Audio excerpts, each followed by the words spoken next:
What is good, YouTube? This is That One Camera Guy here, back at it again with another video. And what you're seeing right now is the 5D Mark IV recording in motion JPEG.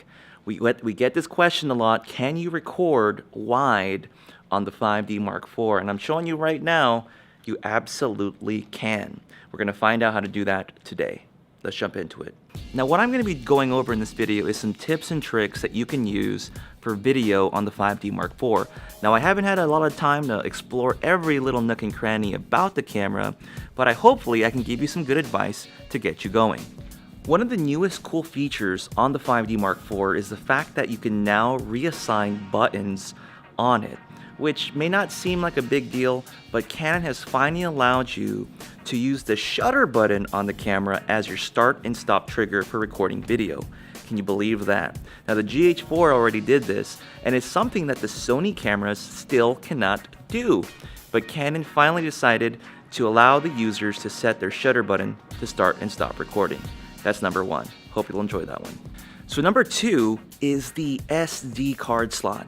Now, Canon crippled effectively the SD card slot in the 5D Mark III, but in the 5D Mark IV, they really unleashed the UHS-1. Now, I was very quick to criticize Canon because they didn't put CFast, but they at least updated the SD card slot so that it takes full advantage of the transfer rate. If you pick up a SanDisk Extreme Pro SDXC card, you can record 4K motion JPEG onto that card. It's going to save you a lot of money, and you can record up to 512 gigabytes on those big giant SDXC cards, and 512 gigabytes translates to 2 hours of recording. Now, number three, if you were worried about the fact that there's no C-Log, I understand. I totally understand your concern.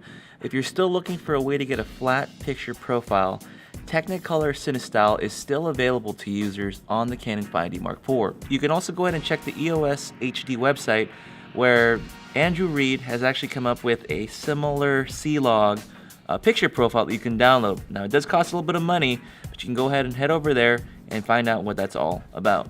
Number four, 120 frames per second at 720p. I know it may not seem like a lot or seem that great. Obviously, if you're exporting to 4K, it's not going to look that good. But if you're exporting out to 1080p, 720p at 120 frames per second isn't that bad at all. Now, number five is the touchscreen. I know it is the most obvious thing about the 5D Mark IV, but go ahead and actually take advantage of it, use it, and activate that option to get the most out of this camera. The touch focusing and the face tracking is really good, and it's what's being used right now to track my face. So number six, now what do you do when you have large files from Motion JPEG? You should probably work on your main file projects using Motion JPEG. But when you're done with those projects, you may want to consider using ProRes LT in order to downsize a lot of your Motion JPEG files. Individuals that I've seen online have mentioned that the quality difference is not really noticeable. Those of you that are on Windows, you'll have to consider looking at DNx HD as far as the conversion format.